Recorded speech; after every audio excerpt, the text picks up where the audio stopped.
বর্তমানে টিআরপি তালিকায় ইতিমধ্যে অনেক ধারাবাহিকই জয়লাভ করছে। প্রতিপক্ষ ধারাবাহিককে অনেক পার্থক্যে হারিয়ে স্লট অধিকার করে আছে। কেউ আবার নিত্য নতুন চমকের মাধ্যমে উঠে আসতে চাইছে।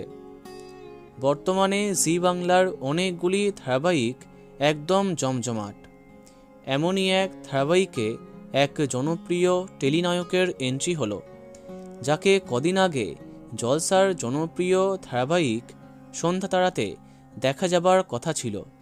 হ্যাঁ, আমরা কথা বলছি জনপ্রিয় টেলি অভিনেতা রাজা ঘোষের সম্পর্কে।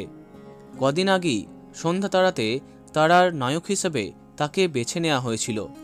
তিনি সেই আপডেট নিজেই দিয়েছিলেন, কিন্তু তারপরে তিনি জানান তিনি থাকছেন না সন্ধ্যা তারাতে। রাতারাতি তার পরিবর্তে অন্য জনপ্রিয় নায়ক শ্রমিক চক্রবর্তীকে বেছে নেয় কর্তৃপক্ষ। তবে এবার জি বাংলার জনপ্রিয় ধারাবাহিক কার কাছে কই মনের কথায় প্রবেশ করলেন তিনি।